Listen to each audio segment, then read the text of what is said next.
अस्सलाम वालेकुम students, I hope you all are fine. आज का जो टॉपिक है हमारा जो रिमेनिंग पॉइंट्स है सकाफ़त के अनासिर के, वो आज हम पहले डिस्कस करेंगे। और देन नेक्स्ट जो हमारा है पॉइंट वो है सकाफ़त की इकसाम।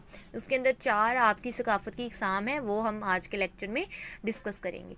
सबसे पहले तो जो हमारे रिमेनिंग पॉइंट्स हैं उन्हें डिस्कस कर लेते हैं। सबसे पहले आ जाता है ज़ुबान, ये जिसे लैंग्वेज भी कहते हैं।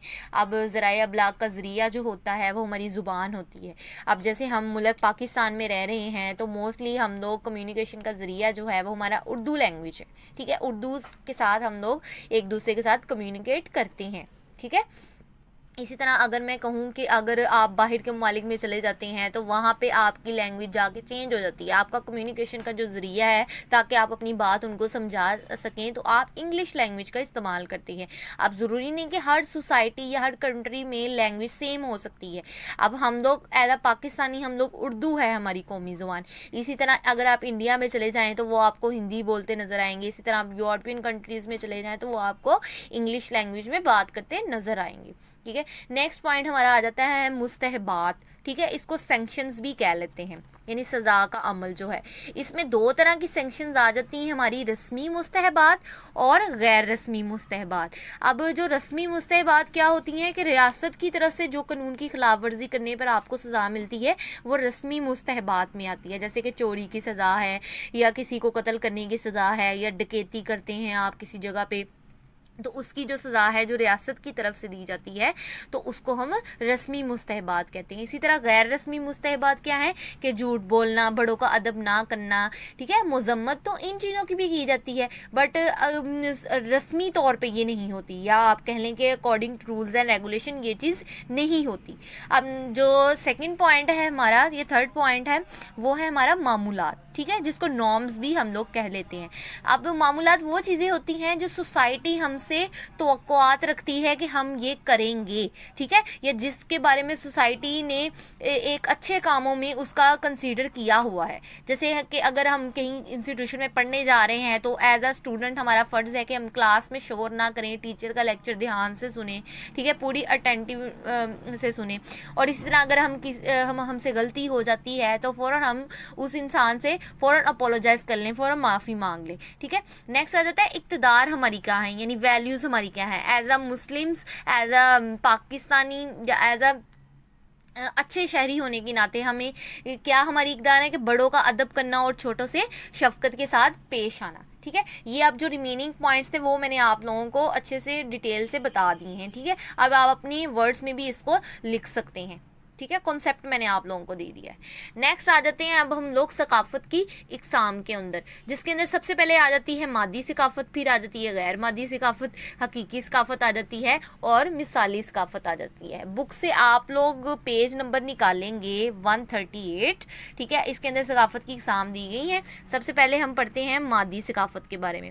ठीक है, अब जो मादी सकाफ़त है वो आपको पता है जो कि एक बाकायदा एक चीज़ का मौजूद होना आपकी आंखों के सामने, उसे हम मादी सकाफ़त कहेंगे। जैसे कि एग्जांपल्स रेडियो, या कोई इमारत, या जेवर मलबूसात। ठीक है, टेबल, कुर्सी, ठीक है, बेड। उसी तरह इस तरह की बहुत सी एग्जांपल्स हो सकती हैं जो ठोस चीज़ें होती हैं। ठीक है, उन्हें हम मादी सकाफ़त के अंदर कंसीडर करेंगे। इसी तरह इसमें एक और अहम बात उसने बताई है कि हर्सुक्वेट ने कहा था कि सकाफ़त को समझने के लिए टेक्नोलॉजी का मुताला नहायत ज़रूरी है। आप देखें कि सकाफ़त जो है वो उस दौर या इस दौर में जो भी लोग चीज़ को ईजाद कर रहे हैं उस इंसान के फितरी या उसके ज़हनी अमल का नतीजा होती है। जैसे किसी ने अगर पुराने दौर में सोचा कि अगर सेब नीचे गिरा है तो इसका भी कोई कशिश होगी। ठीक है, इस तरह और बहुत सी चीज़ें हैं, जैसे बल्ब जिसने भी बनाया उसके भी माइंड में कुछ ना कुछ बात चल रही होगी तो उसने वो चीज़ डेवलप की ना। इसी तरह अगर किसी ने शाही किला बनाया है या बादशाही मस्जिद बनाई है तो उसके जहन में कोई ना कोई सोच होगी तो उसने वो चीज़ डेवलप की। अब उसके सोच के नतीजे में जो हमें चीज़ मिली है वो हम मादी सकाफ़त जो हमारी आंखों के सामने नज़र आ रही है वो मादी सकाफ़त उसको कंसीडर करेंगे हम। नेक्स्ट आ जाता है गैर मादी सकाफ़त। अब गैर मादी सकाफ़त वो होती है जिसको हम छू नहीं सकते, मतलब हमारे एहसासात हैं, हमारे जज्बात हैं, हमारे ख्यालात हैं, हमारे रस्म व रवाज हैं। ठीक है, वो कहीं लिखे तो नहीं होते, ठीक है, माइंड में होते हैं। वो आप अपने ज़ुबान से नेक्स्ट जनरेशन को बताते हो तो वो चीज़ आपकी मादी गैर मादी सकाफत में आती है। ठीक है, इसी तरह नेक्स्ट पॉइंट आ जाता है हमारा हकीकी सकाफत। अब हकीकी सकाफत की डेफिनेशन जो की है वो ऑयन रॉबर्टसन के मुताबिक है। वो कहते हैं कि वो माशरती मामलात और इक़्तिदार जो हकीकतन माशरे में राइज हो। मतलब ये चीज़ ना हो कि एक अगर इस्लाम ने बहुत सी चीज़ें हमें कहा है, नमाज अदा करें, रोज़ा रखें, ठीक है, हज अदा करें, तो वो चीज़ें सारी हमारी सोसाइटी में अमल दरामद उस चीज़ का होता भी है, हम लोग देखते भी हैं। ठीक है, जैसे हमें नमाज का हुक्म दिया गया है तो हम वैसे ही नमाज अदा करने की कोशिश करते हैं। ठीक है, इसी तरह रोज़ा है तो रोज़े को भी वैसे ही रखा जाता है जैसे उसके रखने का हुक्म है। इसी तरह हज है तो हज के करने का भी जो तरीकाकार है उस पर हम लोग अमल करते हैं, यानी जो चीज़ हमारी सोसाइटी में हकीकतन पाई जा रही है। ठीक है, इसी तरह हराम काम से परहेज़ करना या हराम चीज़ों ना खाना, तो ये भी हम लोग हकीकतन हमारी सोसाइटी में वो चीज़ों के ऊपर इम्प्लीमेंटेशन हो रही है। नेक्स्ट आ जाता है हमारा मिसाली सकाफत। अब देखिए कि हॉटन हंट के मुताबिक जो मिसाली सकाफत है वो रस्मी तौर पर मंजूर शुदा मामूलात और रवायात पर मुश्तमिल होती है, जिसे माशरे के लोग अपनाना चाहते हैं बल्कि अपनाते हैं। ठीक है, अब ये चीज़ वो इसके अंदर उस चीज़ की बात की गई है कि अगर बहुत सी चीज़ें सोसाइटी के अंदर मौजूद होती हैं, कुछ लोग उसको अपना लेते हैं, कुछ लोग उसको नहीं अपनाते। जैसे सच बोलना है, मिलावट ना करना है। अब हम में से सब लोग सच नहीं बोलते। ठीक है, मौके की मुनासबत से हम समटाइम्स झूठ भी बोल लेते हैं। इसी तरह हमसाये के हकूक़ का ख्याल रखना और इसी तरह बुराइयों से दूर रहना, 5 वक्त की नमाज अदा करना। ठीक है, ये सारी चीज़ें क्या हैं कि हम लोग मिसाली सकाफत है, एक आइडियल बनी हुई है कि हमारी सोच में है, लेकिन इम्प्लीमेंट कोई इंसान करता है, सारे इंसान नहीं करते। इसी तरह अगर हम कहें कि हमारा मुल्क इस्लामी जमहूरिया पाकिस्तान है, अब इस्लामी जमहूरिया पाकिस्तान से तो मुरादियात यही था ना कि इस्लाम के कवानीन को पाकिस्तान में राइज किया जाए। इस्लाम ने बराबरी के हकूक़ दिए हैं, इस्लाम ने किसी को ज़र पहुँचाने से मना किया है, इस्लाम में सारे इंसान भाई भाई हैं। तो हम में से कितने लोग इन चीज़ों के ऊपर इम्प्लीमेंट करते हैं? ठीक है, तो वो चीज़ जो है वो एक आइडियल है, बस कहते हैं ना पे दफ्तरी कामों की हद तक ये चीज़ें रह गई हुई हैं। इसी तरह इन दौलतमंद की गरीब के साथ भी इंसाफ करना, ये नहीं कि अमीर के लिए कवानीन बनाए जाते हैं और गरीब को उसको निगलेक्ट किया जाए, बल्कि कानून का जो तराजू है वो दोनों के लिए बराबर होना चाहिए। ठीक है, नेक्स्ट जो है वो सकाफ़त से मुल्हका तसव्वुरात है, या इसे आप सकाफ़त की सब पॉइंट्स भी कह सकते हैं, जिसमें सबसे पहले आ जाता है हमारा ज़ेली सकाफ़त। अब ज़ेली सकाफ़त जो है उससे मुराद ऐसी सकाफ़त है जो मुकामी या कौमी सतह पर सकाफ़त का बाकायदा हिस्सा हो, लेकिन साथ साथ अपनी इनफरादी हैसियत भी बरकरार रखती हो, उसे हम ज़ेली सकाफ़त कहेंगे।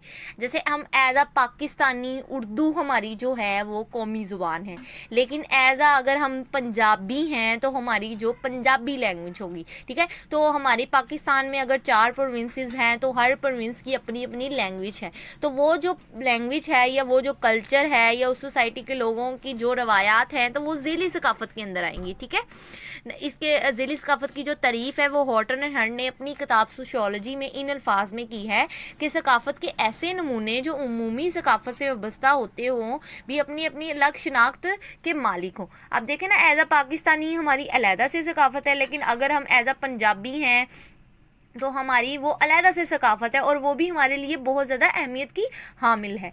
ठीक है, तो ज़ेली सकाफ़त के अंदर आपकी बलोची आ जाएगी, आपकी सिंधी आ जाएगी, आपकी पंजाबी आ जाएगी, तो ये चीज़ें आपकी ज़ेली सकाफ़त हैं। ठीक है, इसी तरह अगर हम कहें कि नेक्स्ट भी बलोची की भी आगे से नेक्स्ट उनके कबाइल की इकसाम है, तो वो उनकी हर कबीले के लिहाज से अलग-अलग सकाफ़तें पाई जाती होंगी।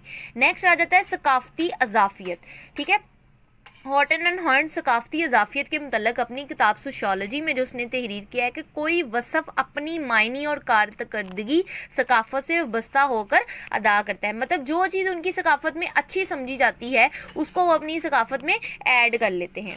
ठीक है, इसकी एग्जांपल जो है, जैसे हमारे पाकिस्तान में शराब पीना जो है वो हराम है। ठीक है, पाकिस्तान में क्या बल्कि हमारे इस्लाम में इस चीज़ को ममनू करार दिया गया है और इसे मयूब भी समझा जाता है। ठीक है, और इसी तरह पाकिस्तान में शादी से पहले लड़का और लड़की के आपस में मिलने को बुरा समझा जाता है, जबकि अमेरिका और बरतानिया में क्या है कि इस चीज़ को सबसे पहले कंसीडर किया जाता है। और इसी तरह शराब पीना अगर पाकिस्तान में हराम है तो यूरोपियन ममालिक में इसकी ममनूआत नहीं है, बल्कि वहाँ पे क्लब्स एंड बार्स बने होते हैं। ठीक है, तो ज़रूरी नहीं कि जो चीज़ हमारी सोसाइटी में उसकी ममनू करार दिया गया है, हमारे इस्लाम ने उसको करने की इजाज़त नहीं दी, उनके इस्लाम में वो चीज़ करने की इजाज़त है, या उनका माशरा या उनका कल्चर इस बात की इजाज़त देता है। इसी तरह बहुत सी और एग्जाम्पल इसके अंदर दी गई हैं, उससे आपको ये कॉन्सेप्ट अच्छे से अंडरस्टैंड हो जाएगा। आई होप सो कि आपको ये लेक्चर अच्छे से अंडरस्टैंड हो गया हो।